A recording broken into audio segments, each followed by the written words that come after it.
It is Father's Day. I have to call my mom. I don't even know where I left. Oh, so Elliot gets caught with the Wait a cocaine. minute. You have to call your mom. It is Father's Day. You gotta call your mom. I'm a father. What about your dad? Jesus. Don't you know today's all about me now? It's all about me. All right, now I know what funny intro we're gonna use. All right. Somehow that went right over my head. Yes, but when we FaceTime, I don't ever FaceTime with just mom. It's always mom Hey, and Mom. dad. Happy Father's Day. Happy Father's Day, Mom, and please wish it back to me. Oh, hi, Dad. That's classic. That's most dads. That's what we get, you know. Yeah, exactly. True Romance. Yeah. We have been waiting to do this episode. Oh, Go ahead. My God, True Romance. Wait. It's not your turn yet. I love this movie, man. This movie is held up. I just watched it twice this year because I hadn't seen it in so long. And thank you for the gift. I wanted to acknowledge you sent me this gift. It's the refresh my memory, the DVD. It was the DVD and a poster that came with it. But it was a special edition DVD with some director's cut or something. Yep, it was a director's cut. It had deleted scenes. Yeah. Yours might have even had commentary on it. I know mine did. Yeah, and I haven't had a chance to watch that yet, but I got my poster up right behind me here. Yep, I see it. I love it. Love it. I can tell you can... Oh, this is going to sound bad. First of all, let me preface anything I say. Let me preface by saying I am a Tarantino fan, okay? I do love his films. I was going to say you can skip the Tarantino commentary only because, and I don't know if this is even something he would even argue. He would probably agree with me. Right. The man does have a healthy ego, a very healthy ego, and there's just a lot of arrogance that comes out when he speaks, particularly about his own stuff. I started watching True Romance. Do you know when he was interviewed? Was it an old interview about the movie, or was it a more recent interview? I think he said it was like 2010 at the time. Okay. That they did this because I had this special edition Blu-ray. Yeah. That was the anniversary edition or something like that. I don't know, but it wasn't right when it came out. This is after he's already been an Oscar winner and everything. But what's funny is I had to turn it off. So I'll tell you how quick into the movie we're probably about 10 minutes in. And in those 10 minutes, he mentions that he wrote the screenplay 5 times.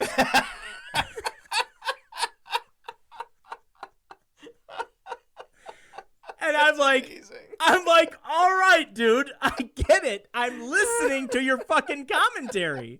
I know you wrote the fucker. The whole world knows you wrote it. But anyway, at some point I had to turn it off. I'm like, I don't know. Maybe I'll get more out of the Tony Scott commentary.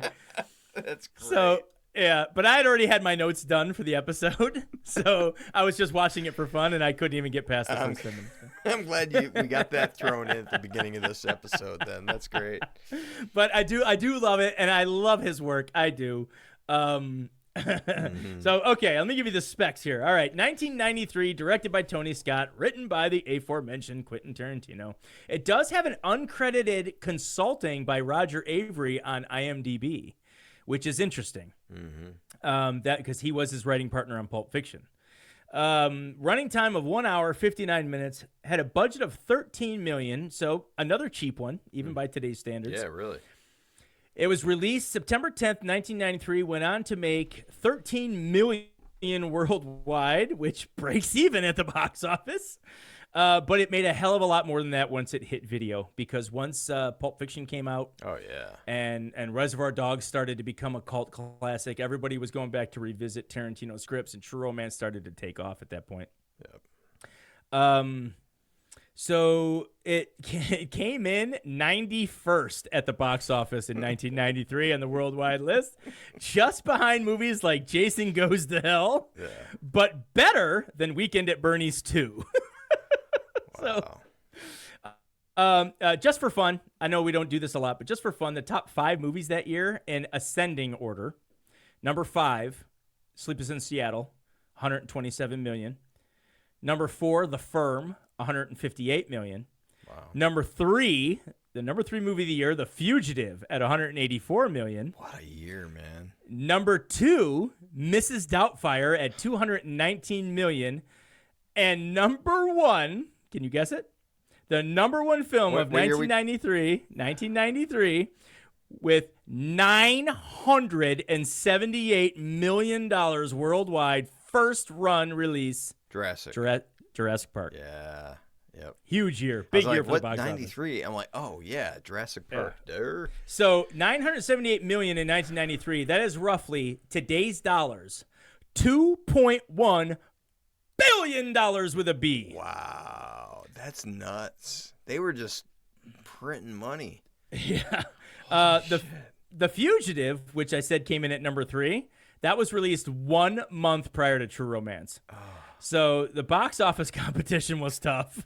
Yeah, no doubt, Tarantino wasn't a huge name yet. If Tarantino could have released, a couple weeks before even. Yeah, but, I mean he wasn't a big driver yet. His name wasn't that huge yet. That probably played into the poor box office. It had 0 Oscar nominations, but it did win Tarantino the ALFS Award for Newcomer of the Year by the London Critics Circle Film Awards. I have no fucking idea what that is. I wish I still had my ticket stub. I saw it at the theater. I think it was opening weekend. Well, let's get to that. I know we've already went in detail in a previous episode. Yeah, we did. I think the Silence of the Lambs episode we talked about it. Yeah. But so anyone that wants to hear our long drawn out stories, you can go back and listen to that. But just to recap, when did you first see it? You first saw it at the theater, right? Yeah, it was funny. So I don't know if I went into all the detail, but I ended up going to the show by myself, and I remember walking into the theater and asking the teenage girl at the counter, 1 for True Romance, and she just kind of gave me this sweet little smile, and she's like, here you go. You know what I mean? But anyways, I remember your story about you hearing about the movie, and your buddy asked you if you wanted to see it or something, right? No, I asked him. So it was 1993, summer of 93. I can almost guarantee I was at the movies to see Jurassic Park, right? I can almost guarantee that's what I was there for, but I was with some friends of mine, particularly one specific friend, and there was a banner on the wall, and it was like a horizontal banner, not a vertical one. Yeah. And it was Christian Slater and Patricia Arquette laying like on top of each other, like they were making out, right? But horizontally. Yeah. And it said True Romance above them, above their bodies, and that's all you saw. Yeah, right. And I was like, oh, I heard about that. That's supposed to be good. We should go see that. And he was like, what? You want to go see that with me? Like, and then he used a derogatory term that we don't use today anymore. Yeah. But he called me that because I wanted to go see True Romance. So it's funny how the world changes. All right. Yeah. Anyway. True Romance, starring Christian Slater as Clarence Worley, Patricia Arquette as Alabama Worley, Dennis Hopper as Clifford Worley, Val Kilmer as the mentor. That's his credited name. We all know that mentor is Elvis. Gary Oldman as Drexel, Christopher Walken as Vincenzo Coccori. But also big roles or I should say small roles for big names that would become big later. That were virtually, I don't want to say virtually no-namers, but somewhat no-namers at the time this movie came out. Brad Pitt as Floyd, Samuel L. Jackson as Big Don, Michael Rappaport as Dick Ritchie, Tom Sizemore as Cody Nicholson, and of course, a very early James Gandolfini as Virgil. Yeah, what a cast, man. Monster cast, right? So much. I mean, especially if you watch it today. Yeah. Like, when you watched it back then, you didn't know that all those names were going to be huge names someday, right? That's why it's so fun to watch again and again now. It's like... Yeah. You see all these people, you're like... And I remember, another thing I do remember is the first time I saw it on video, first time I'd rented it, and I saw Val Kilmer's name in the opening credits. And I totally forgot about it, right? I watched the whole movie, and then as the closing credits were going, I was like, yeah, where the fuck was Val Kilmer? I didn't see him at all. He was and then And then I saw it said Mentor, and I'm like, oh my God, he was fucking Elvis. Now I got to go back and watch it again. I had to watch the movie again. You can hear it in his voice, and Yes. there's one scene where you can see, like, you can kind of see a fuzzy profile of him where it's like, oh, yeah, Val Kilmer. Yeah, you don't fully see him, Yeah. like, you know, you just sort of see him pacing back and forth, but you do hear his, you know, I always liked you, Clarence. Always have. Always will. All right. Log? So another before we get to the log We line, never even got to the log yet. we haven't gotten to the log line yet. We're sitting here gushing over this movie. So one more thing I wanted to mention. Talk about the pride I have anyway, at least even in how they depict Detroit, right? Like the Renaissance Center is the first thing they show. Yeah. City skylines, The bums warming their grittiness. hands. Yeah, bums warming their hands The at a garbage steam can coming fire. out of the sewer or the sewer Yep. lines. They got Police that steam car. running through the city. Yeah, it's a Yep, distinctive police car feature. with sirens blaring. Yep. Cold, hard weather. Cars that are stripped and abandoned, right? Like, it's not a pretty picture, but when I watch it, I'm like, I feel pride, right? Like, that's Detroit, baby. That's our hometown. That is, you know, and it reminds me of like intros to like Beverly Hills Cop. Yeah. And Well, Beverly Hills Cop the 2. cool thing about that intro, and any movie set in Detroit, that especially if it was filmed in the 80s, 90s, to see it now compared to what it was when we were growing up. Oh yeah. It's an amazing comeback story, man. I was in Corktown last week. I saw Diana Ross. She's 80. Nice. She's still freaking got it, man. It was so Nice. awesome. Jack White, and there's a big concert for this new development that they're doing down there, and it was amazing. But to watch that now, you know, it's just Corktown is hopping, man. It's a really cool place to go. If you watch that and then you watch the beginning of True Romance, you're like, that can't be the same place. Right. It's wild. Thank you, casinos. Well, I wouldn't even say that. There's just been a whole bunch of development down there. So Right. Yeah. But the thing nobody ever wants to talk about, the underlying thing is that when the casinos moved in, the organized crime wanted to make real money. They weeded out all the purse snatchers. Like, all that shit was gone all of a sudden. Like, almost overnight, it became safe to walk downtown by the casinos. Yeah, never. I was going to say organized crime's better than chaotic crime, I guess. For some. The city of Detroit is living fucking proof. No one likes Anyway. chaotic crime. Right. I would take organized crime over chaotic crime any day. But it also reminded me, and there's another movie we're going to talk about, I'm going to mention a couple times, other than Natural Born Killers, is Out of Sight, which is my favorite of the Elmore Leonard books. To me, it's my favorite Clooney movie. It's certainly my favorite Jennifer Lopez movie. She doesn't have much to go with, though. Out of Sight's definitely my favorite of hers. But there's a scene in there where the movie starts in Florida. But there's a moment where they travel to Detroit, like halfway through the movie. Yeah. And the intro, I got to tell this story real quick. So this is another one I saw in the theater, but this is like 96, 97. I was in Detroit. I was watching the movie, and the scene where Ving Rhames and Clooney are in the car, and he says, okay, what do we do next? And Clooney goes, let's go to Detroit. And then the very next shot is like another dirty, gritty city street. But they got, what is the song? I want to say it's Stevie Wonder or something. So he starts playing like Motown music. And at the bottom of the screen, it says Detroit. Everybody in the theater, there wasn't that many people in the theater. There was about 30 of us. But the other 29 got up, threw their jackets off, and started dancing.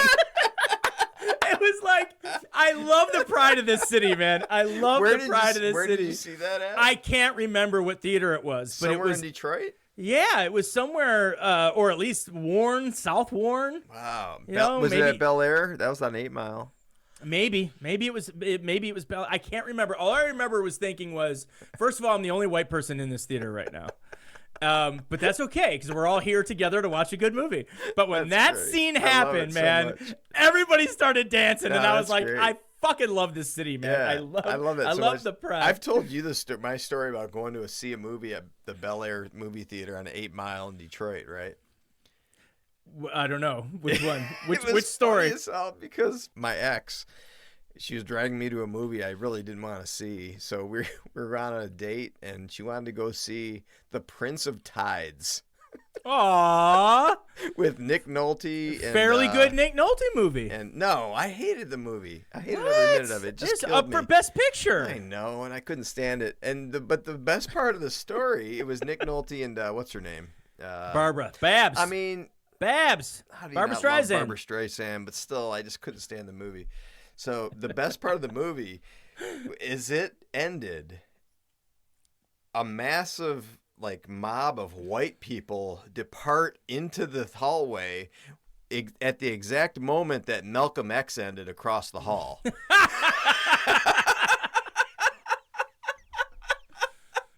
Nice. It was the most tense. Awesome. It was unbelievable. God, I wish I was there. I wish I had been there. That better, for a comedy or something, man. Because it was like, I could see Key and Peele doing a bit on that or something. Oh my God, man. It was great. Or Saturday Night Live, and it was because they were both out at the theater at the same time. And we went to 8 Mile. It's like, did you see the Key and Peele episode where there's zombies, but they won't mess with the black people? No, I did not. He's like, do you notice this? That they're not coming after us at all? God, at one point, they walk by a car. There's a zombie in the car, and the zombie locks the door.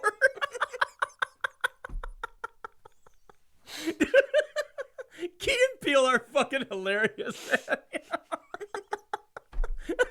Well, we're gonna lose my brother again. We almost killed him during Midsummer. Or no, it was Silence of the Lambs. We almost killed him during Silence of the Lambs. All right. He died on a swig of Miller Genuine Draft. All right, we are getting way off topic. We should have told the new audience, if they didn't listen to the last episode, that our drinks for today, I'm drinking Miller Genuine Draft because of True Romance. It's a prominent role in the movie. Different scenes. Floyd asked for some beer, and he was drinking Miller Genuine Draft, so it's my tip. I cheers to them. So, what are you drinking again? I was drinking margaritas, but I was dyeing them with food coloring to be the same color as, again, I'm going to use my Christopher Walken voice, Clarence's Purple Cadillac. Right. Now, people that have gotten used to this, and when they see a part 1, a lot of times they're probably going to skip it because they know part 2 is better. Because we're drunker. I'm 3.5 drinks in right now. So, well, 3. I'm 3 drinks in. And I'm finishing my second margarita, and I'm going to start cracking open my tall lightsabers after that. But let's not lose track. Where are we? Dude, we are way off tangent here. We started talking about all kinds of crazy other shit. But okay. It's your turn now. Log me. Oh, I had my phone. Log line. I had my phone queued up about an hour ago when we started this. All right. In Detroit, a pop culture nerd steals cocaine from his new wife's pimp and tries to sell it in Hollywood, prompting the mobsters who own the drug to pursue the couple. All right, so that's a horrible logline. Yeah, it's a tough one because a pop culture nerd steals cocaine. I love that first sentence, though, man. It's great. Well, it's all one sentence. First part of the sentence. Yeah, I mean, it's not that bad, I guess. It sets up stakes. You know right off the bat that there's people after them. So it works. It works. Yeah, but again, we get these log lines off of IMDb, right? So we don't even know who writes these. But yeah. All right. So side notes. As I said already a couple of times, we probably could have picked Natural Born Killers, another Tarantino script to pair with Bonnie and Clyde. They more closely match sort of like the crime sprees, being wanted by the authorities, media turning heroes out of villains. Right. Clarence in Alabama may be on the run, but it's hardly a crime spree. They don't even know that they're wanted. They don't even know that anyone's after them until an hour and 14 minutes into the film. Yeah, I noted that the last time I watched it. I'm like, that's pretty wild that they don't even know. Yeah. But as we've already explained, we both wanted to do True Romance so badly because of our love for this film. I've often argued it's in my top 3 of Tarantino films. behind Reservoir Dogs and Pulp Fiction. And yes, I am one of the rare people who actually enjoys Reservoir Dogs more than Pulp Fiction. I know Pulp Fiction is his I haven't seen Reservoir Dogs in a long time. I loved it, though. Big crowning achievement, and everybody's like, oh, yeah, it's the movie he won the Oscar for, his first Oscar anyway. But I've always been a fan, and here's why I'm often a fan of when it's somebody's first movie. When you don't have any money, you have to be creative. You have to be even more creative with your script and even more creative with the camera because you don't have a big budget. And I think Reservoir Dogs is a perfect example of a low-budget filmmaker who only had scraps to work with making a great fucking film. Yeah. Now, Pulp Fiction came along. He didn't have that much more money, but he had more budget, right? I mean, I think it cost like $7 million to make Pulp Fiction, something like that. So he had more money to deal with. But those are my top three, though. Reservoir Dogs, Pulp Fiction, and True Romance are my top three favorite Tarantino scripts. And he didn't even direct True Romance, you know? If I did my top three films that he actually directed, I don't know what the third one would be. Probably Inglourious Bastards. That'd probably be the third one. I don't know. I'd have to really dig into it. I was never really a fan of the Kill Bills. I know I'm going to get murdered for that by our listener. But yeah, I wasn't as big into Kill Bill as I was on some of the other films that he had done. But anyway, again, I don't want to get off too much again on another tangent. I think the reason why I picked those three as far as their screenplays, I think what's funny is that they make great films. They make great films, but all three of those films that I mentioned, they have some really terrible character arcs. They're mostly flat arcs, right? There's not a lot of lessons to it. Now you could argue Pulp Fiction, Jules and Butch have the best arcs in that movie, right? And I could argue that. So I guess I shouldn't say that they have the worst arcs. I just mean most of them are a lot like Paul Schrader films. Remember, we talked about Paul Schrader's films in the past. Taxi Driver, Mosquito Coast, Raging Bull, Affliction. He writes a lot of these where the flat arc, the main character doesn't learn a fucking thing.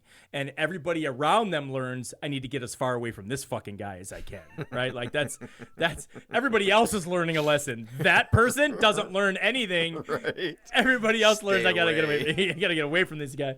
So Tarantino, I think, has at least his early scripts had some flat arc appeal like that.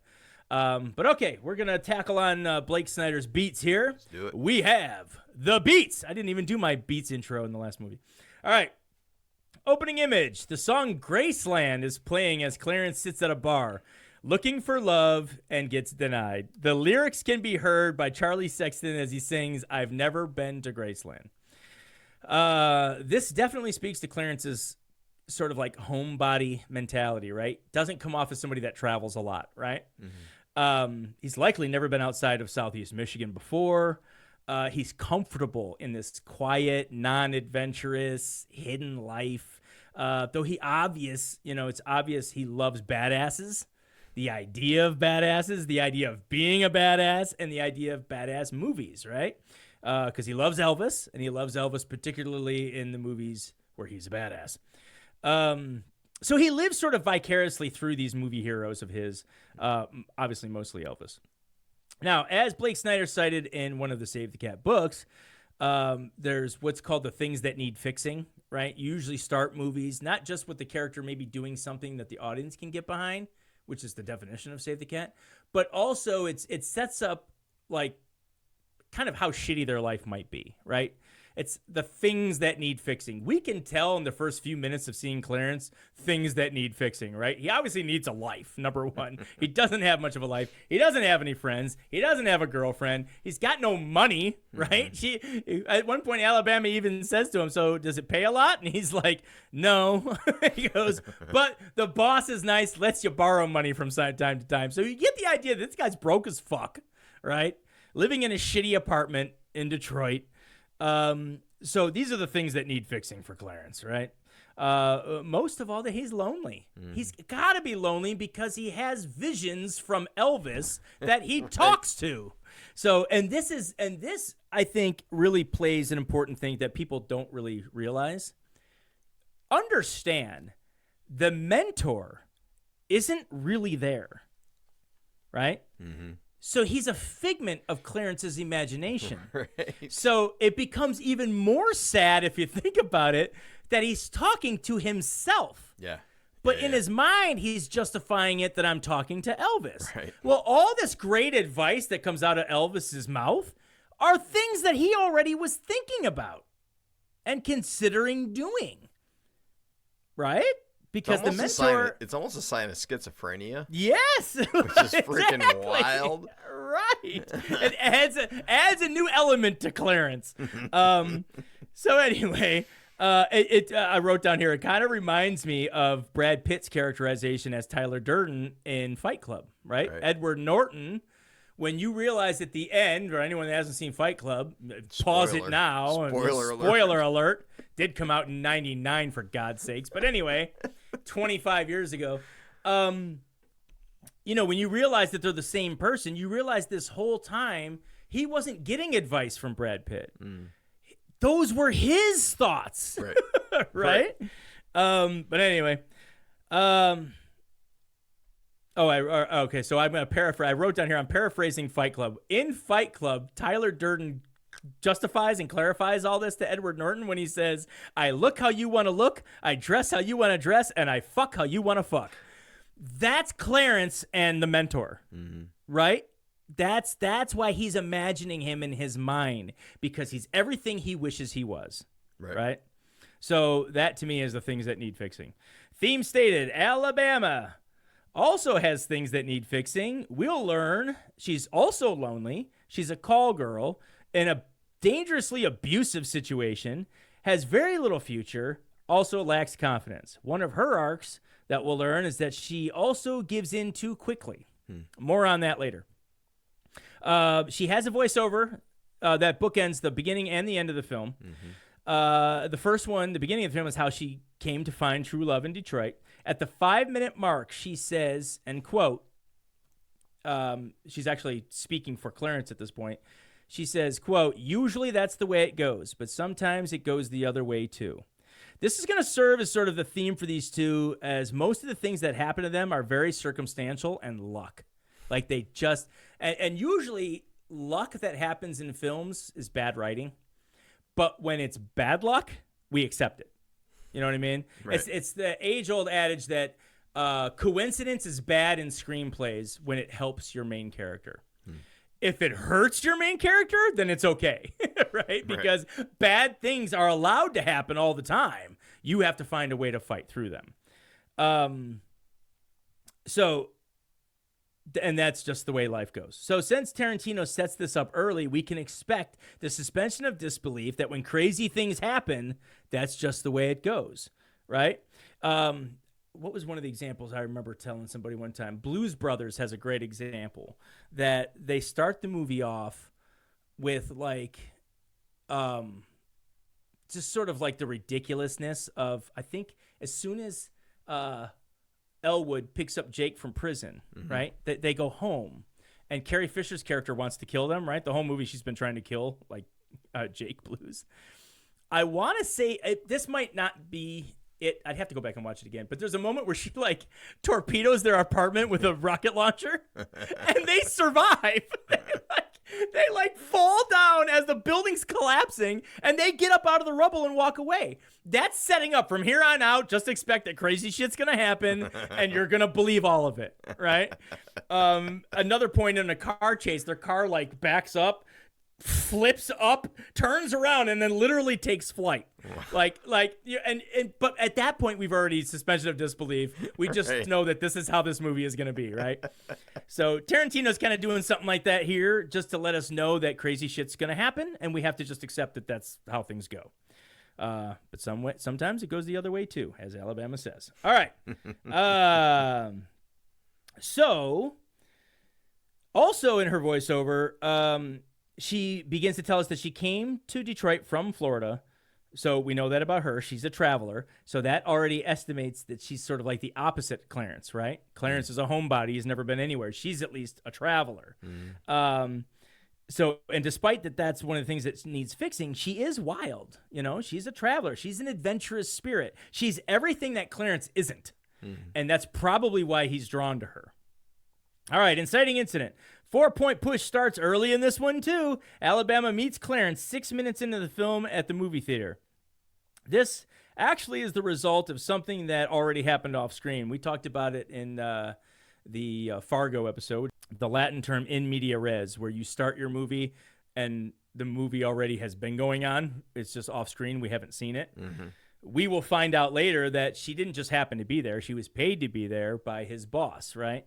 So all that we didn't see. We didn't see him contacting her or calling. I mean, think about it this way. Lance, his boss, would have had to have called Drexel to arrange for this, right? Right. So that's all stuff that's off screen that we didn't see.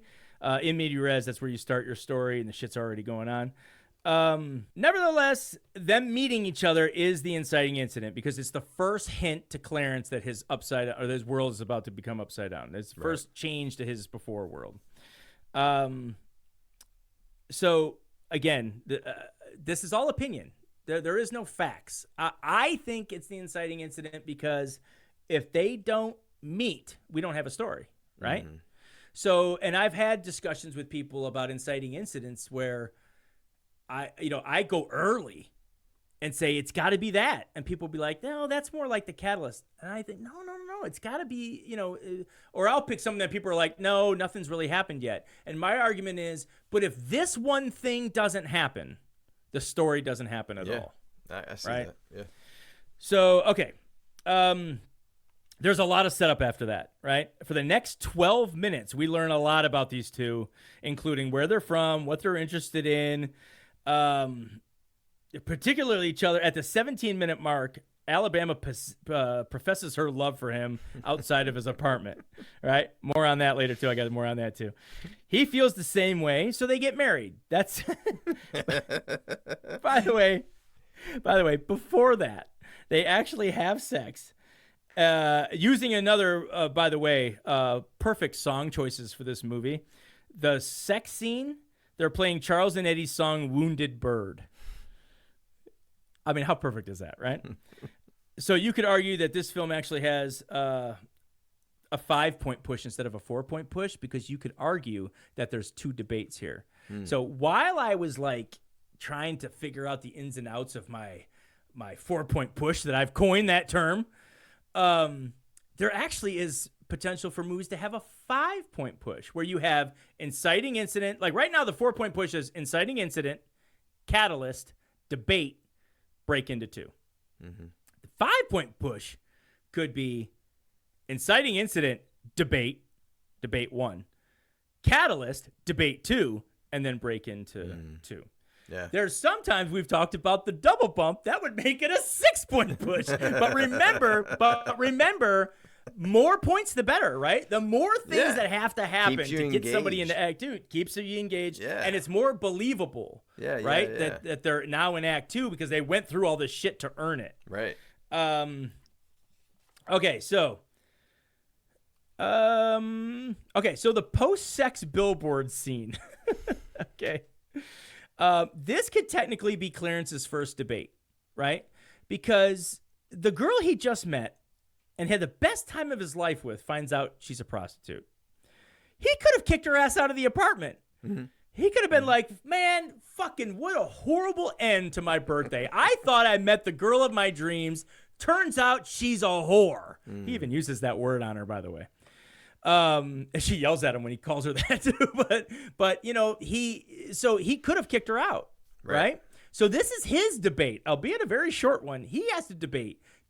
Can I just say, I don't give a shit that she's a prostitute? Because we really hit it off, right? Like we're like a match made in heaven. And by the way, on the billboard, I don't know if you ever noticed, but it's a car ad on the billboard. In large letters above the car on the billboard, it says, "Don't wait for the dust to settle."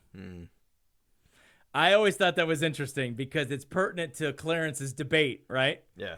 Don't stop and think. Don't think about it too much. Just go. Go, baby. Go, And he goes with his first instinct, which is to tell her he loves her too. Catalyst, minutes 18 to 20. The reason why this one is kind of like a two-parter is it sets up two things. First, Clarence in Alabama go to get tattoos, and she tells him about Drexel and that he beats women. That's the first part of the catalyst, because up until this point, he doesn't know anything about Drexel. Right? In fact, he doesn't even know that it's a person. I think at one point he thought it was a city. Yeah. He's like, who, what, or where is Drexel? You know what I mean? Like, he doesn't know anything about it. So this is the part where she tells him who he is and that he's the pimp and that he beats women. This is going to drive Clarence to his real debate, which is the debate that happens before the break into two, the will he, won't he, right? This is paired with a scene where we get to meet Drexel and the drug dealers that he kills. I feel like this is a two-part catalyst because there's a little, by the way, aside from that, there's a little foreshadowing here. After he kills one of the drug dealers, he throws the cigarette lighter on top of the dead body. And I feel like that's a little foreshadowing about what's going to happen to the driver's license of Clarence. But anyway, little thing I caught. Okay. I feel like this is the second part of the catalyst because the Act 2's next world doesn't happen without this scene either. Yeah. Because that scene is where they get the drugs in the suitcase, right? So you need both of those things to propel Act 2 to happen, right? Yep. So it's the first indication. The suitcase, by the way, that the drugs are in represents sin and that there's murders attached to it. This is going to also play a part later as well. Okay, debate. 21 minutes in, Clarence gets his inspirational visit from the mentor, Elvis, who's really just a figment of his own imagination. Oddly enough, another music placement here. He's singing Heartbreak Hotel. And he's singing it right at the part where Clarence is washing his face. You can hear the mentor singing, I feel so lonely I could die. Which is important when you remember that, again, this is part of Clarence's imagination. These are his thoughts, right? He's really talking to himself. So the second part of that scene, after he gets done, by the way, the mentor tells him that he would kill Drexel. Again, if you accept the fact that there really is no mentor in that scene, that he's talking to himself, these are already thoughts he's having. He wants to kill Drexel, right? So the second part of that is where he goes to tell Alabama, give me Drexel's address. She resists and says, you don't know him. And he says, no, you don't know me, not when it comes to shit like this. So he's projecting himself to be that Elvis-style badass that he's not, but he's projecting himself that he is. And she gives in. She gives in. She gives him the address. Again, one of the things that she needs to work on is not to give in so fucking easily. So I wrote down here, life gets hard, become a call girl. She meets a guy she likes. Let's not take it slow. Let's get married the next day. My new guy wants to confront my ex-pimp, who I know is a psychopath. I'll give him the address anyway. Like, she had all of these things. She just reacts without thinking. She doesn't, So, okay. Also, I'll mention that this arc, by the time it's over, you're going to get to where she fights instead of giving in.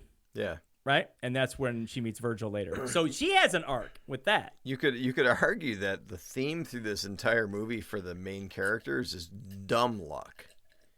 Not just luck, dumb luck. Because they're really portrayed as people who don't think things through.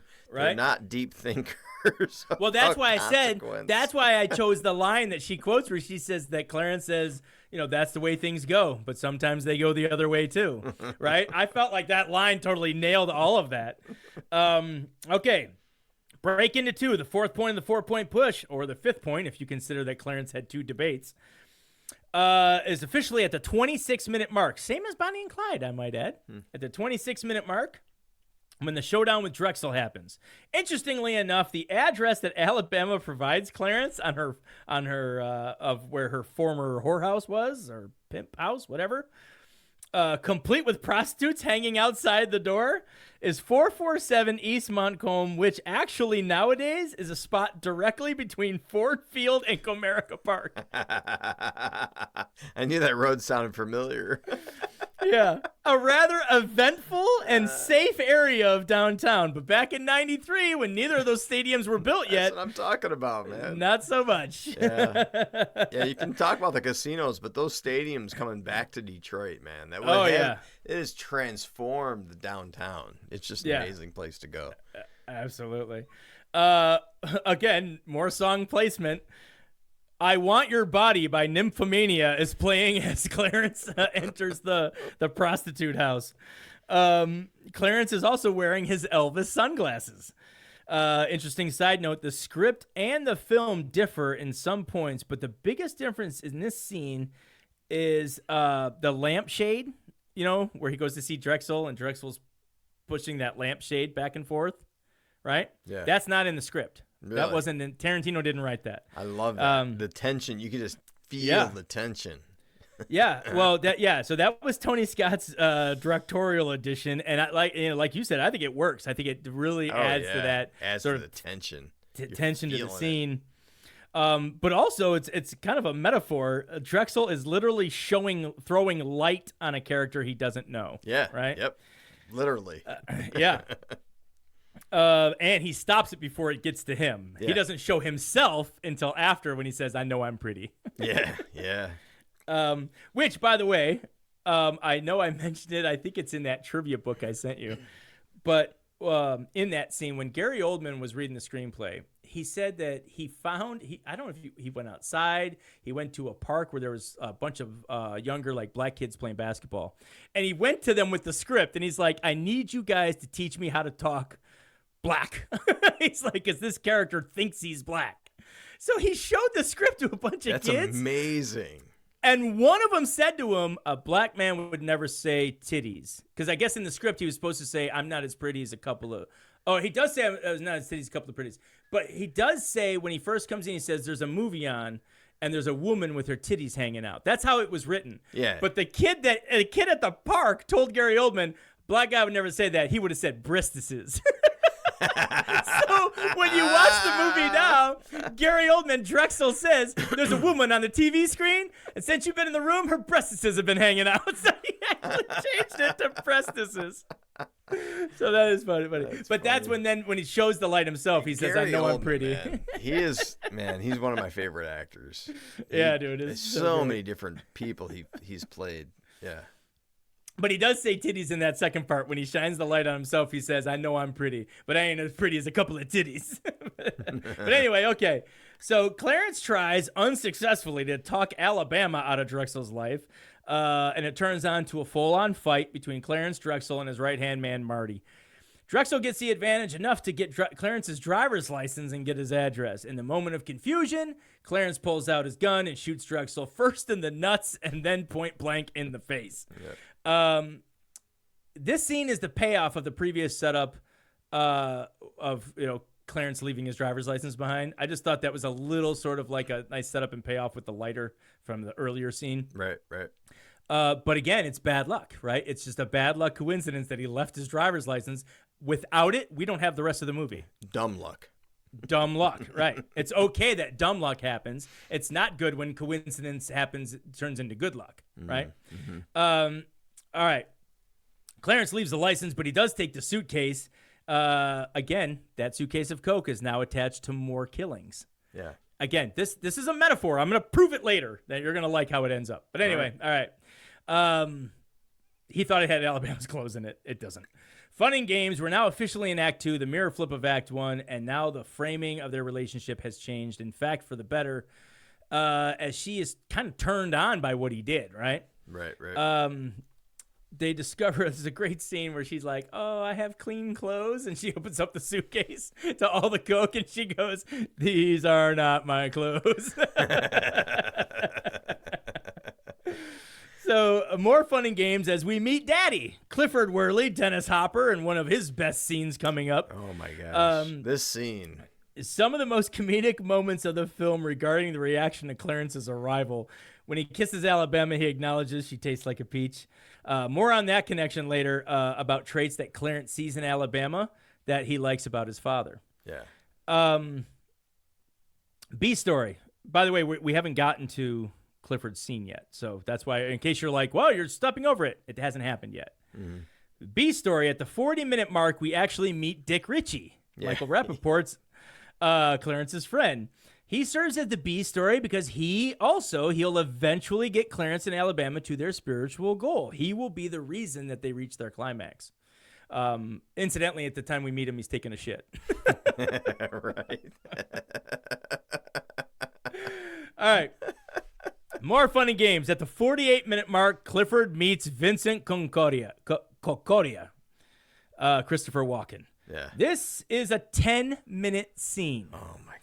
It's pure gold, this whole scene. Although it is pure gold, and it is one of the most memorable in the film, if not the most memorable, it's certainly a classic scene of writing. It's also important to note that this is the equivalent to what amateur writers might give, like if they have trouble with the fun and games section, now that they're in Act 2, they're rushing. They rush to get to that midpoint scene that they might just throw a montage in there, right, of like things that are happening. Yeah. And that's kind of an amateur move. Tarantino is not an amateur.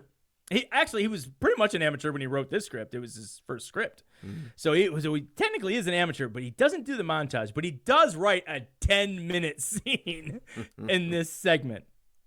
And it kind of, it's a way for writers to kind of drain through that fun and games segment without a lot of quality elements. But I think the beauty of this is that even though it's a 10-minute scene that really cuts into the time, it's memorable. Like this becomes...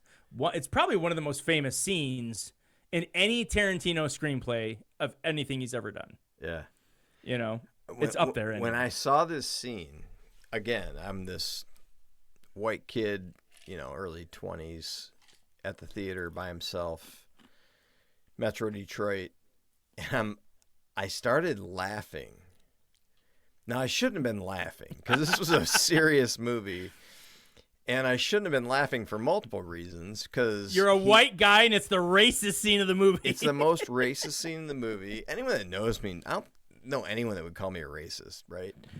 But, and whenever there's a but, you gotta identify that. But what I realized what was happening, even if Dennis Hopper wasn't a racist, he assumed the Sicilian mob family, boss, lawyer, whatever, he assumed they were. And so when he unleashes this monologue about the Sicilians and how they bred with the Moors and all this stuff, and he knew it was going to make the Sicilians' blood boil, right? And I realized what he was doing. Like when he asked for the cigarette, I'm like, oh, he knows his life is over. Yeah, he's going to die. And he's going to die. So he's just going to lay it on. And I was laughing. And I remember laughing my ass off because of what he was saying. And Christopher Walken was in disbelief, right? And I looked over and there's these black guys sitting down the aisle from me. I'm like, I just started muffling it. I'm like, dude, you got to understand what's happening. So I wasn't laughing because I'm a racist, but realized this man just realized his life is over. And he's about to die, and the only thing he has is his words to inflict something into these guys before they kill him. So, anyway, that's my story. Again, here's my point to that. An element in his character that Clarence liked, that Clarence looked up to, he sees in Alabama. Alabama has the same sort of situation when she faces Virgil. She knows she could die. Like, this is the scene where I'm going to die. So what am I going to do? Am I just going to roll over? Or am I going to try to get one lick in before it's over? Now, she ends up getting the upper hand. Yeah. But Clifford's kind of in the same boat. He knows he's going to die, but let me see if I can get one stinger in there before I go out. Right. And he hits him with this. It's interesting to know, by the way, anyone that doesn't know what we're talking about, Dennis Hopper goes on this huge 10-minute tirade about how that the Italians, when the Moors conquered Sicily hundreds of years ago, that they changed the bloodline from all the sex they were having with Italian women who at that point were like blonde hair and blue eyes. And now it's Italians and Sicilians, even to this day, still have dark eyes, dark hair, dark skin because of all the sex that the Moors did with all their grandmas and great-grandmas and great-great-grandmas. And the way he said it, though, is says it very offensively. He says it very offensively. It's worthy to note, though, that the entire scene is word for word how Tarantino wrote it, with the exception of one improv at the end. In Tarantino's screenplay, it ends, what was the part that he says? When he says, if that's the truth, am I lying? Right? If that's a fact, am I lying? That's how it ended in the script. In the movie, that's how that point ends. But then Dennis Hopper ad-libs and says, because you are part eggplant. And then Christopher Walken, who wasn't expecting that line because it's not in the script, went with it and goes, you're a cantaloupe. Right. So those two lines are not in the script. Those two were added by the actors. Wow. I didn't know that. That's cool.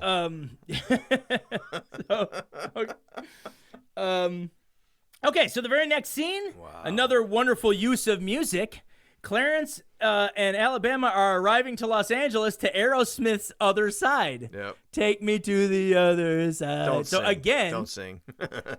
well, all right, then I'll do this instead. Are you ready? Yeah. Instead of my singing voice, you're going to hear. All right. Margaritas are before the end of this. I'm afraid you will be singing. Margaritas are done for the day. We are on to my lightsabers. Okay. So again, another great use of music. As they visit Dick, intro to Floyd, played by Brad Pitt. I love Floyd's character. And then they eventually check into the Safari Inn. By the way, that is not far. The Safari Inn is not far from where I used to live in Burbank, and I used to see it when I would drive by every time. And that was a real name. That was a real name of the place. Huh? Still there to this day, and it's exactly how it looks in the movie. So yeah. All right. Midpoint scene at the 1 hour mark. Dick knows a guy that can help sell the coke. This is Clarence and Alabama's tangible goal, right? To sell the dope. It's a false victory, of course, because ironically, by the way, Dick is eating a peach. So, remember? Yeah. Alabama she peach. Tastes like a peach. She tastes like a peach. Yeah. Dick's eating a peach at this moment. But anyway, it's a false victory, we know, because we know that it's only going to lead to shit after this, right? So, intro to Elliot Blitzer and the roller coaster ride meet and greet. Bad guys closing in a perfect structure form. The bad guys immediately close in as we are introduced to Virgil. The second Clarence drops Alabama off at the hotel, guess who's waiting inside? Virgil with his shotgun. One of the mobsters, one of Vincent's hitmen. I jumped a spot. The bad guys closing in is the introduction of Virgil, but not in the hotel room. He first goes to see Floyd. I'm sorry, my bad. He goes to see Floyd first. Okay. And it's another funny scene because Brad Pitt is fucking high as usual, and is asking him, where is he? Yeah. And he's like, yeah, man, he's at the Safari Motor Motel Inn or something. Yeah. It's like Safari Motel. And it's just, he's having this back and forth. And then when Virgil leaves, all of a sudden Brad Pitt's all, condescend me, man. I'll fucking kill you. Yeah, I love that. So he played a good stoner. Yeah. So to this point, Clarence and Alabama still have no idea that anyone's even after them, right? He has no idea anyone's looking for him. At the 1 hour 14 mark, this is where Alabama returns to the hotel room. So this is the part. I jumped the one scene. This is the part. 1 hour 14 minutes now is the first moment they realize they're being hunted because Clarence drops Alabama off. She goes into the hotel room, and waiting inside is Virgil. Okay? Played by James Gandolfini. Yes.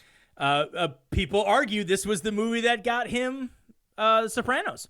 I think there were more movies in between, though. I know he played a producer on The Sopranos. Oh, I'm sure he's probably an executive producer. I mean, I'm just curious because I read something that his character in this movie gave him inspiration, maybe just for the character of who he would play in The Sopranos. but I read something about it. Yeah. So anyway. Oh yeah, I know there was other movies too. Like I think he was in Get Shorty before The Sopranos. He played a hitman in that too. But okay, so he wants his Coke. Alabama resorts to an old movie cliche again. We've seen this in other movies where the person that's scared tries to scare off the villain by claiming they have a boyfriend who's a football player. Mm-hmm. We've actually seen that in other movies, notably Drew Barrymore in the beginning of Scream in 1996 also used the same tactic. My boyfriend's a football player and he's going to kick your ass, so it's like that movie trope is in there. Right. An ensuing brutal battle begins where Alabama fights Virgil.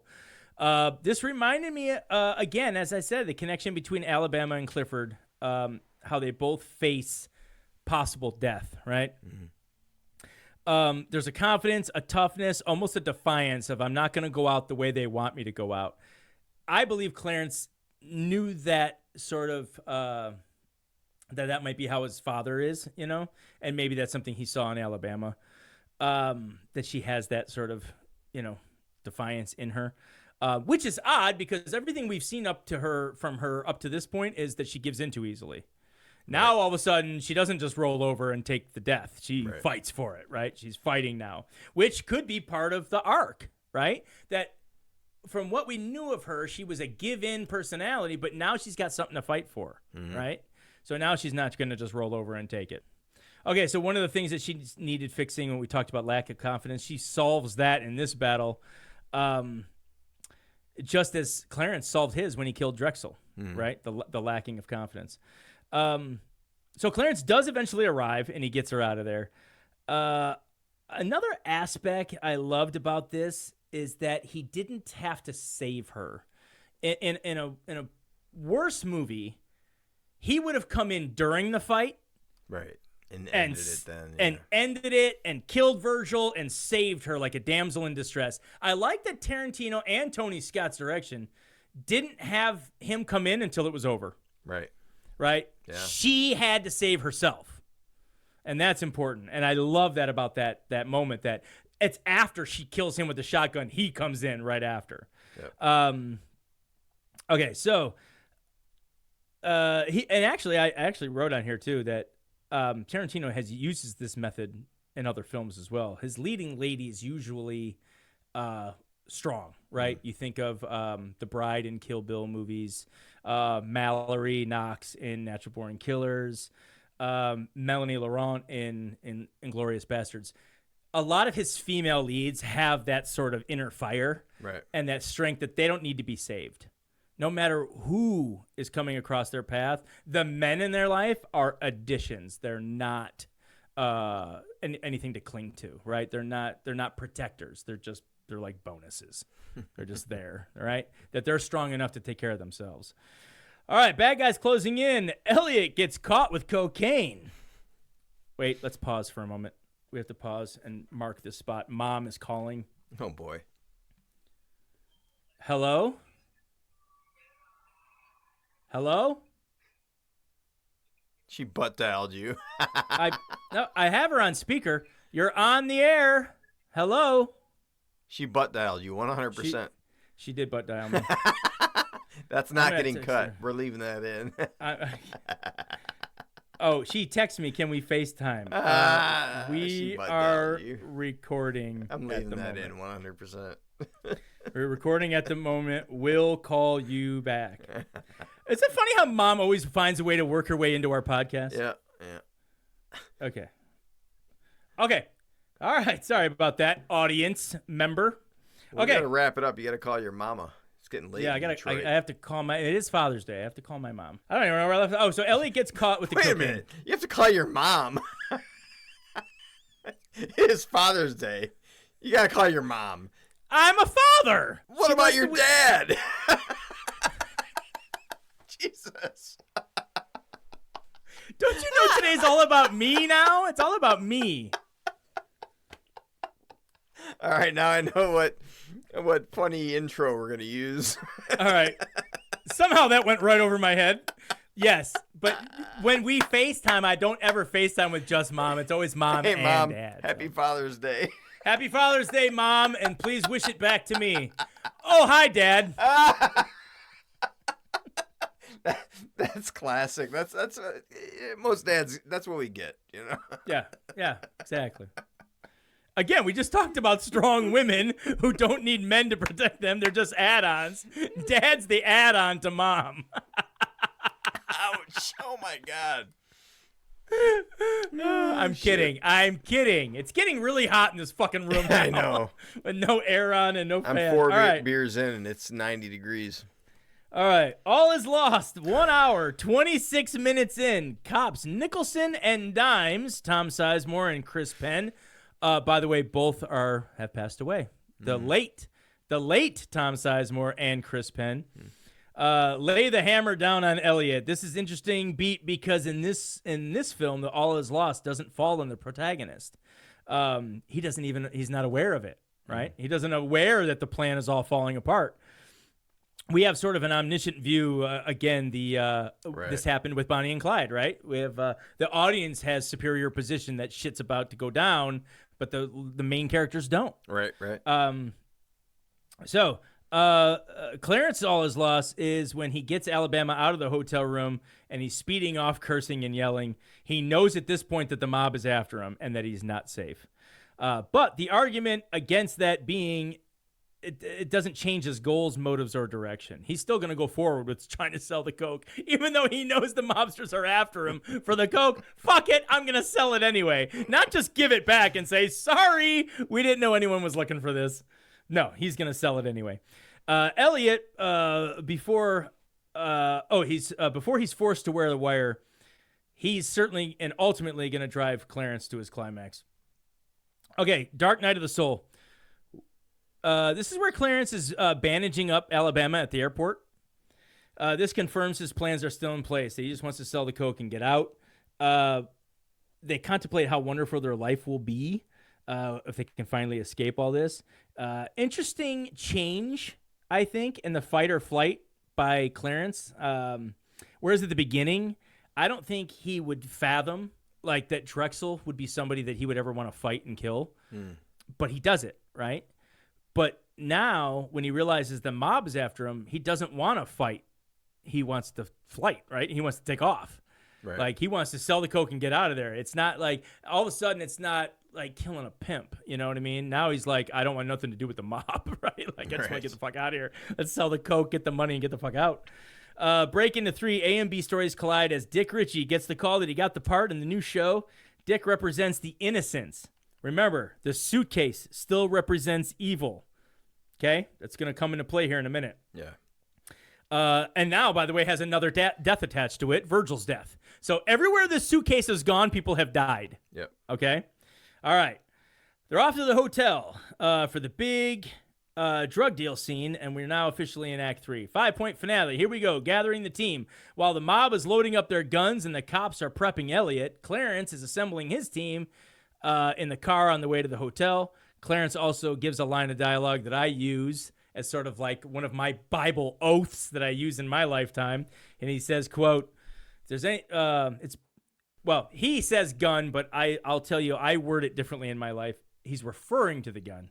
It's better to have it and not need it than to need it and not have it." That is a line of dialogue that I use in my life all the time. Right. Usually with my wife and kids, where V will say, "Do we need to bring that?" I always say, it's better to have it and not need it than to need it and not have it. And I've gotten that from this movie, and I've been saying it for 30, 40 years. Oh, not 40 years, however long. 20 years? 23? I don't know. Whatever. All right. Where are we at here? Okay, so we get to the elevator scene where Clarence threatens Elliot to ensure that this isn't a shakedown. Elliot, commendably so, doesn't crack. Yeah. He does say, "I wish somebody would just come take me away." Yeah. So he is telling the cops through the radio, "Please come get me," but he never cracks. He never says the cops are here. So good job, Elliot. Okay, then the mobsters pay a visit to Floyd. This is another funny scene. And again, another great musical tie-in. They come in and Floyd's listening to Soundgarden. Right. I love it so much. And they come in, and he's all, "You guys want to smoke a bowl?" And the one dude racks his shotgun, and he's like, "Oh, okay."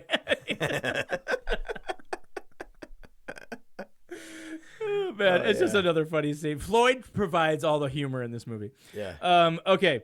Execution of the plan. Blake Snyder also calls this storming the castle, and I can't think of a better example of storming the castle than when they go up to the suite at the hotel. The hotel represents the castle that they're storming. Here we have the in-person meet and greet with Lee Donowitz, the producer that wants to buy the Coke. Played greatly by Saul Rubinek. Love that guy. Everything is going as planned. Clarence convinces Lee that he's on the level and that the deal is done. Alabama counts the money as Clarence goes to the bathroom. Everything's going fine. High tower surprise. The cops crash in, and then the mob crashes in moments after that, and now we have a standoff. Dig down deep. While there is confusion in the room, somehow Clarence hears none of it while he's in the bathroom, and he's having a pep talk with his mentor, of course, Elvis, who really is just his own imagination that he's talking to. Execution of the new plan. Gunfire erupts as the cops, the mob, and Lee's henchmen are all firing at each other, reminiscent of Stanley Kubrick's 1956 film The Killing, where everyone shoots each other. Tarantino also uses this method at the end of Reservoir Dogs, where everybody shoots each other. Among the chaos, Clarence emerges and is grazed by a bullet in the eye. Alabama runs to his aid, eventually revives him, and they escape, but not before. Here's where it all comes into play. The innocence that's represented by Dick Ritchie's character. Dick Ritchie throws the suitcase, the symbol of evil, up into the air, and they shoot at it, and the Coke flies everywhere. Right. They literally shoot the symbol of evil in the movie. Interesting. Yeah. And that's where Dick Ritchie takes off to. He gets out in the hallway and he takes off. So he escapes the evil. Yep. Side note, Clarence did tell Elliot in the elevator that if anything went wrong, he'd be the first that got shot. He wasn't the first that got shot, but he was first hit with hot coffee. So he was the first person to get hit with something, and that's what started the shooting. Lee Donowitz was actually the first person that was shot. All right, resolution. Alabama's voiceover wraps it up. Counterpart from her opening voiceover, where they have worked through the theme that she stated earlier, that love sometimes goes one way, but sometimes it goes another way too. They realize that as much as they plan, life and happenstance gets in the way. They're now living happily in Mexico with a son. Side notes on the goals. Both Clarence and Alabama had a main tangible goal of selling the cocaine. And at the midpoint scene, they kind of make the connections to make that happen. Mm-hmm. While they appear to be flat arcs, you could argue, if you wanted to dig deep enough on the arc, both Clarence and Alabama not only fix the things that need fixing in their lives, but they also end up with a family and with love. The real riches, perhaps neither of them expected in the beginning of the film that they would ever have that. Right. So there are arcs there. Before I get into trivia, anything you want to wrap up with themes or goals or characters? Not really. I just loved it all. It's the type of movie that just keeps you engaged the whole way through, the whole ride. You know what I mean? Yeah. A 2-hour movie doesn't feel like 2 hours. Right. Right. Trivia, Ed Lauder, who is in movies like Cujo, where he played the dad, and Real Genius, he appears uncredited as the police captain. Okay, the thing that I said was all over this movie. Videotapes are all over this film. In Drexel's showdown scene, there's stacks and stacks of VHS tapes. Yeah. Quite common for the time, obviously, but Tarantino used to work. Remember, Clarence is kind of the Tarantino, is based on himself. Not all the stealing drugs and the shootouts and everything, but Clarence works in a comic book store, but Tarantino in real life worked in a video store. So the idea of Clarence kind of comes from Tarantino's almost autobiographical how it starts, you know, how Clarence starts. He starts a lot like how Tarantino was in real life. But the videotapes are also in Dick Ritchie's apartment, his place. There's stacks of videotapes everywhere. Right. It's like a little homage to Tarantino's start. Personal touch. Jack Black appears in a deleted scene as the theater manager at the beginning of the movie, who kicks everyone out after the Kung Fu movies are over. Oh, wow. Yeah, you'll have to watch the deleted scenes. Jack Black's scene is in there. Alternate ending. Tarantino originally wrote that Clarence dies, that the bullet hits him in the head and it kills him. Director Tony Scott talked him out of it because he said, and quote, he fell in love with the characters, end quote. Other changes to the script, originally it's Alabama that kills Dimes after he kills Boris, but ultimately they wanted Clarence and Alabama to be as close as the good guys as possible. Right. They didn't want her killing a cop. It's in the deleted scenes. You actually see she does shoot one of the cops and kills him. But they changed it. She changed it to where one of the mobsters who was shot kind of wakes up for one last moment and kills the cop. The Beverly Ambassador Hotel that the final scene is shot in has now been demolished. It was at 3400 Wilshire Boulevard. The original musical score was done by Hans Zimmer, who I absolutely love, by the way. He's had some great films. He fails to get an Oscar nomination.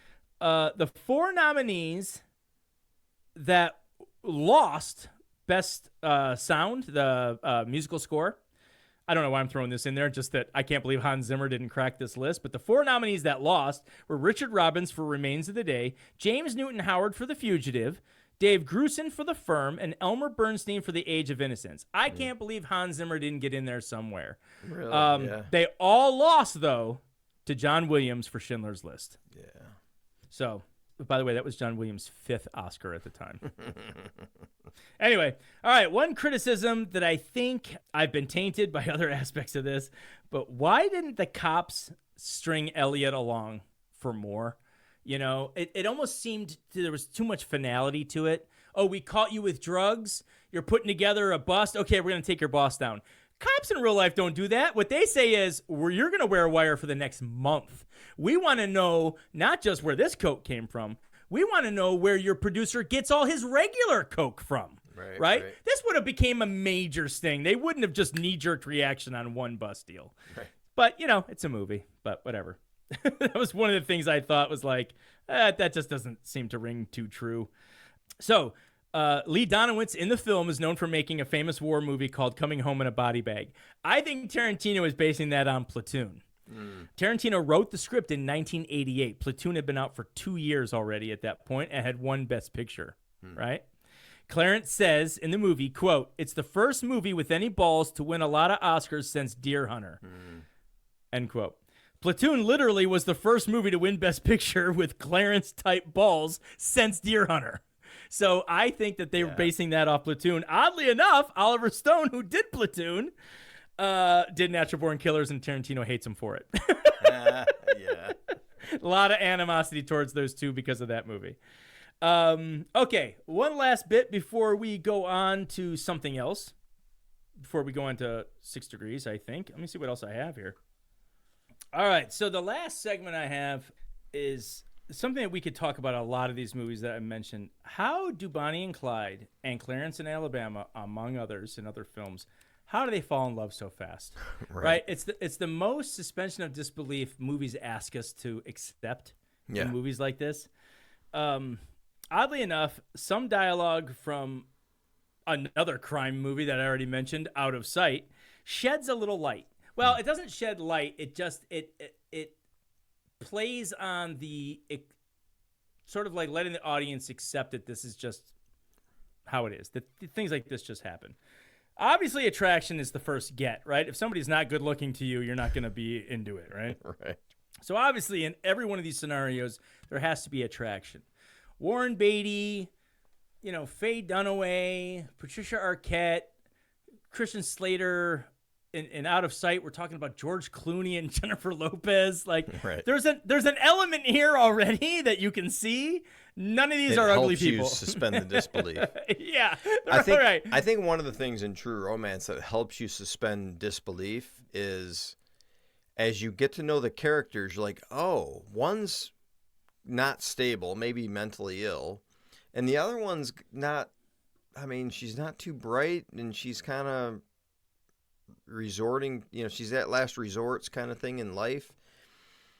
So it helps with the disbelief because maybe because they brought I don't know if it was IQ level or circumstance, especially with the mental health things that Clarence is going through. I think what often happens is they cling to each other. Like Bonnie clearly clings to Clyde because she has a boring life, right?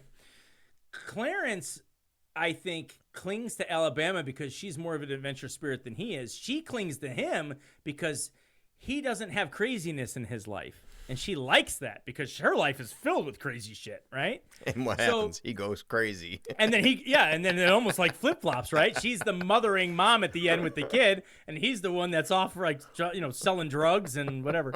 But anyway, so there, I think there's a lot of that element. What I liked about Out of Sight was that the two leads, Clooney and Lopez, they don't cling to each other at all. In fact, they couldn't be more opposite. She's a federal agent. He's a bank robber.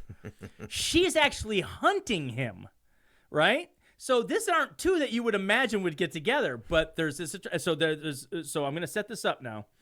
There's a thread of dialogue between George Clooney and Jennifer Lopez in Out of Sight that suggests a technique that writers can use to tell the audience, look, this stuff just happens. The less explanation, the better. So just go with it, okay? So I'm going to set the scene up. Clooney has just escaped from the prison. She was arriving at the prison to talk to some other prisoner. She sees the prison break happening in the moment. Ving Rhames has come to help spring Clooney from prison, so he's there. They grab Jennifer Lopez. They throw her in the trunk. Clooney gets in the trunk with her. Ving Rhames gets behind the wheel. They take off, right? So they're now in the trunk. Now, this is the dialogue, okay? Karen, this isn't going to end well. These things never do. Foley, that's George Clooney. Yeah, well, if it turns out I get shot like a dog, it'll be in the street, not on a goddamn fence. Karen, you must see yourself as some kind of Clyde Barrow. Foley, oh, you mean of Bonnie and Clyde?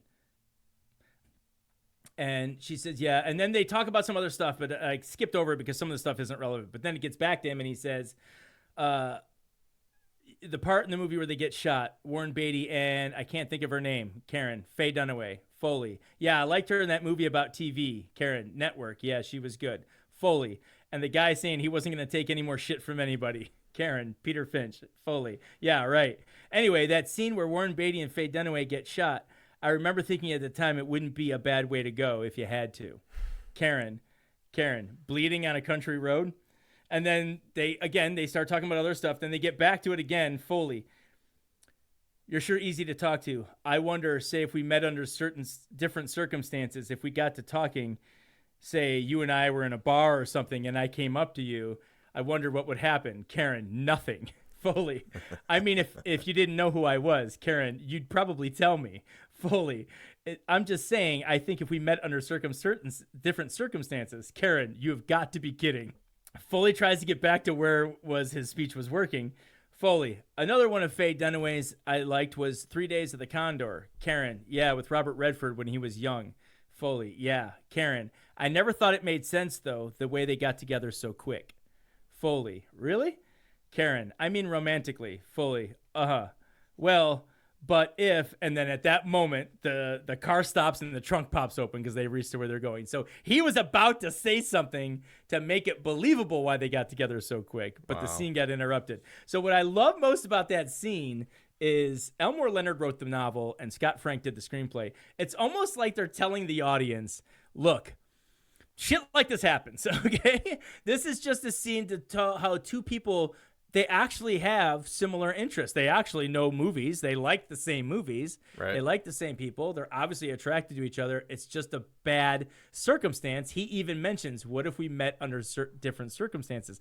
Later in the movie, they do meet up again at a bar, this very bar that he is depicting what would happen. Anyway, I love them. It's my favorite Elmore Leonard book. It's my favorite Clooney movie. You should watch Out of Sight. If you're interested in more of this, two people get together quick and it's a disastrous you would think wouldn't work out, but it does. So in the first 10 minutes of True Romance, a similar thing happens where Clarence is showing Alabama his job, and specifically a comic with a love story, right? He's showing her the comic book. He says, you want to see, this is a side note. He says to her, you want to see what Spider-Man #1 looks like? And she says, yes. But when he proceeds to show her a comic, it's not. It's Sleepwalker #8. But the story he's telling isn't even from Sleepwalker #8 either. The book that they show in the movie is Sleepwalker #8. But the story he's telling her is not from that comic. Oh, wow.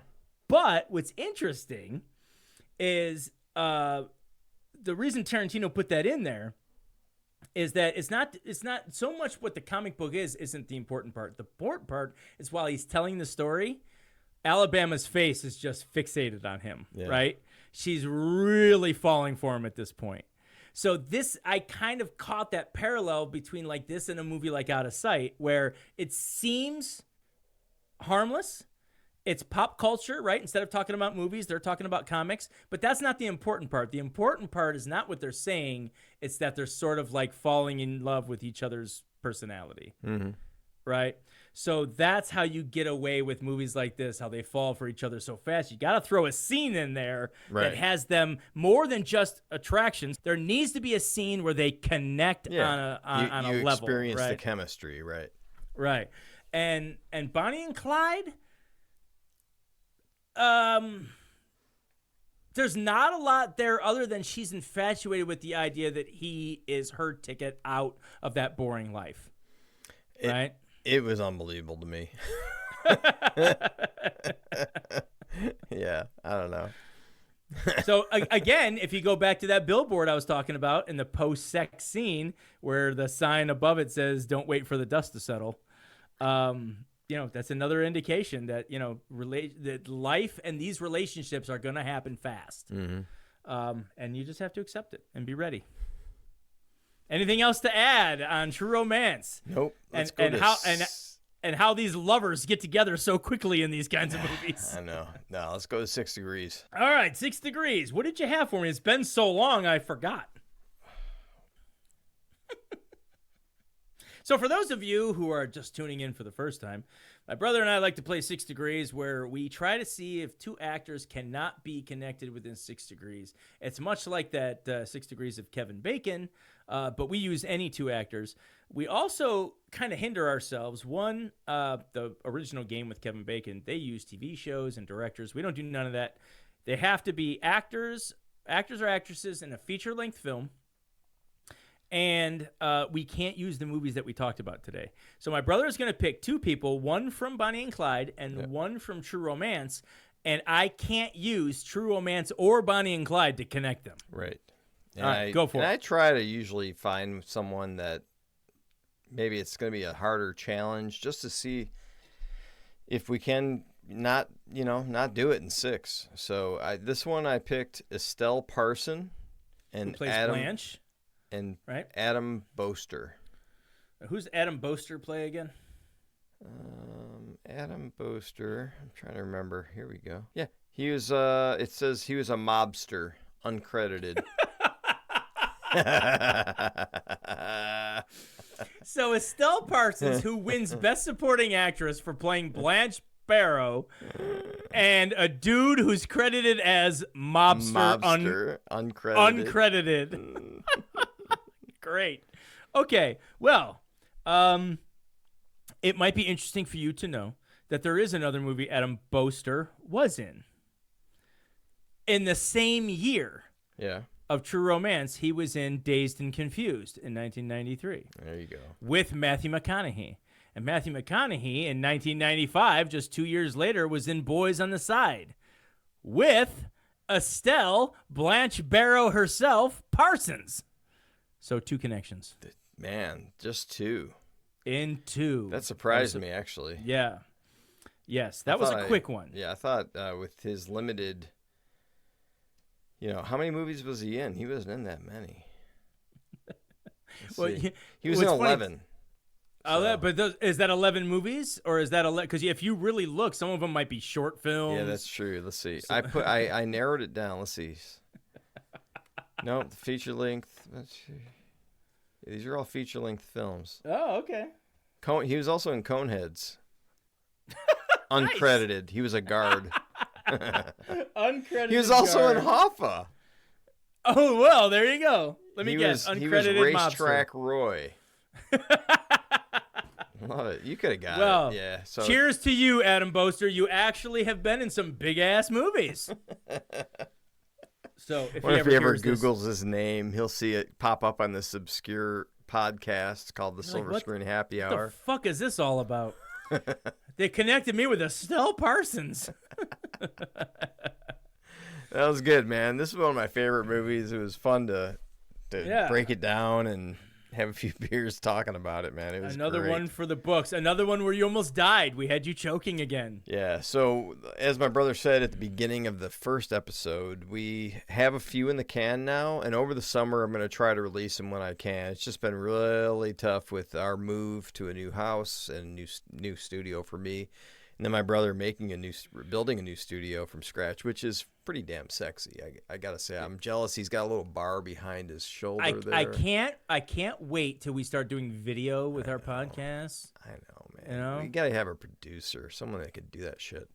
I mean, it's just too much work. Looking at the frame and I see the background of me, I am excited by it, and it's behind me, and I love it.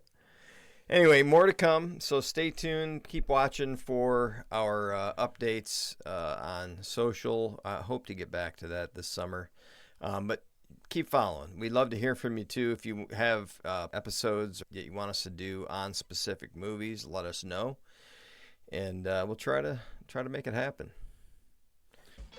Nice. I'll throw in another shout-out. I've shouted out these guys before, but I specifically want to mention... if you're into this podcast, check out Writers Blockbusters podcast as well. Yeah, those guys are awesome. Jimmy George, Bob Rose, Jamie Nash. They actually mentioned one of my emails. I pitched my 4-point push to them, and they gave it some feedback and talked about it on their show. So thank you guys for mentioning us and our podcast on your show. But yeah, it's a great listen. They're professionals. They actually know a lot more about screenwriting. They have forgotten more about screenwriting than my brother and I will ever know. High respect.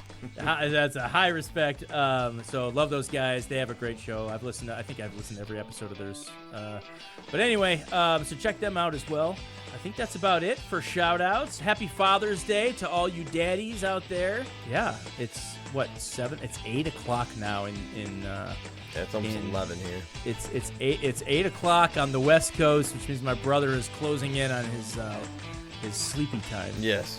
So so keep drinking and keep watching. Support your local cinema.